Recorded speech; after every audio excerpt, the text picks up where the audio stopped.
My first book about my body. Hi, welcome aboard. I'm your tour guide. I'm a blood cell, and I will take you along with me and show you all around. We are in the body of a man called Willie. We start our tour in my bed, I call spleen. When I wake up, we immediately go to lung, where I catch my first breath of air. That feels great, unless Willie has been smoking. Depending on what Willie smoked, I either tickle his brain and make him giggle, or I give it a kick. When I'm in a tickling mood, I feel like everything is just fine and I don't really need to do anything at all and can just stay in bed. When I'm in a mood to kick, I feel like I can do everything all at the same time and will try to do it faster than I thought possible.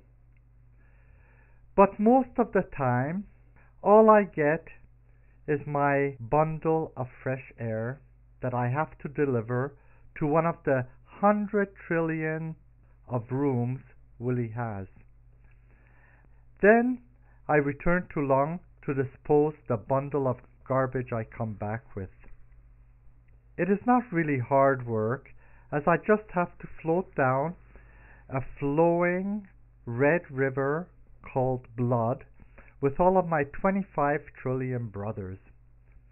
On the average, the entire trip there and back lasts less than a minute. We work only 3 months and get to visit almost 10 million rooms in our career. For luck, we get to go to a different room each time, so the trips are never boring. On our tour today, we will take the longest trip there is, down to the tip of Willie's right big toe. So put on your seatbelts and off we go. Welcome to one of my favorite places, Willie's stomach.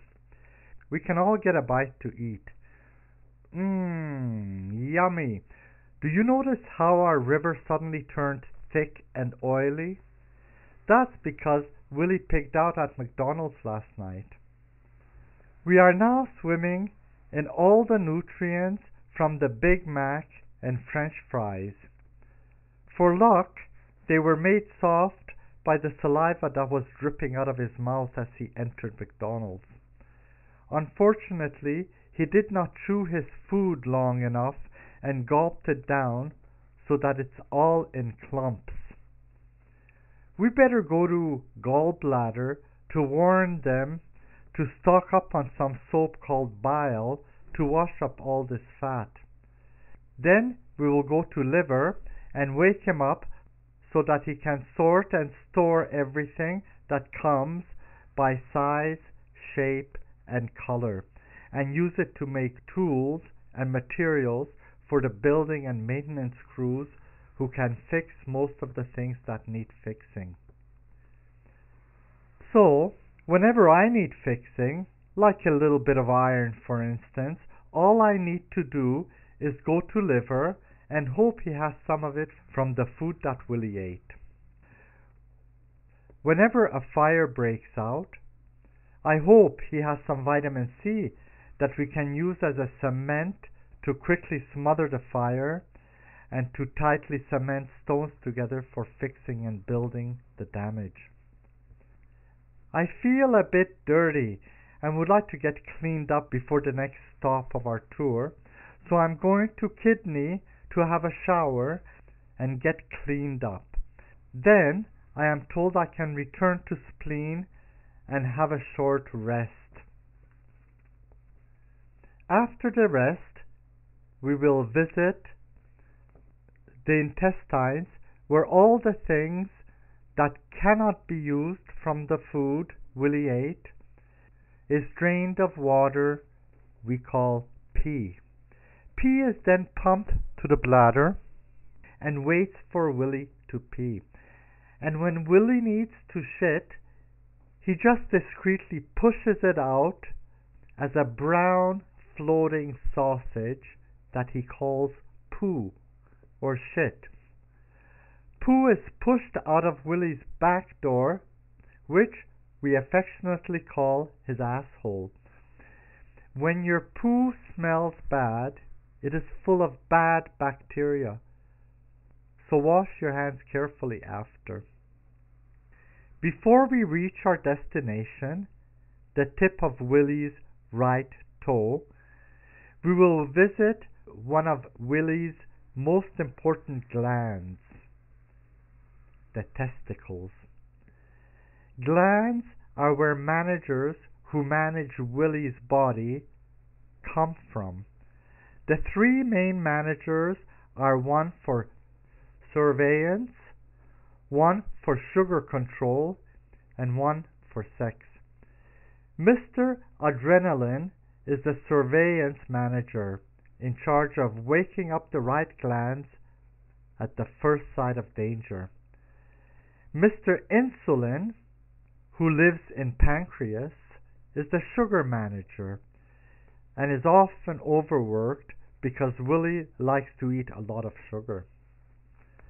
Mr. Testes, Willie's sex manager, lives with the testicle brothers Willie calls his two balls. He is in charge of making sure that Willie will grow hair all over his face one day so that he can show off his manhood before he goes bald. Mr. Testes also makes sure that Willie growls instead of screeches, and that he makes sperm instead of eggs, and that he grows a bit bigger than he would otherwise grow so that he could carry things for the smaller and more attractive bodies who have Miss Estrogen as their sex manager. Once Willie carries enough weight far enough, then he can have sex. Then we are all called to crowd into Willie's penis, which we jokingly call his little Willie, to support him. The pressures can be excitingly explosive, and we always feel happy and relieved when he finally comes. Then we can go. When we finally arrive at room number 100 trillion with our bundle of fresh air, we will stay long enough to see the river we swam in suddenly clear up of all the food it had just to fill the room's Frigidaire. And then we will see the room flushed clean. We exchange our bundle of fresh air for a bundle of stale air, and exchange gossip and messages the heart gave us to deliver. We say goodbye and go back to lung to dispose the stale air. We are tired when we arrive at heart, who always feels our feelings. She sees our heavy load and pumps and pushes us onward to lung so that he can give the bundle of stale air to the plants who are waiting for it. We all hope that lung will have a breath of fresh air for us.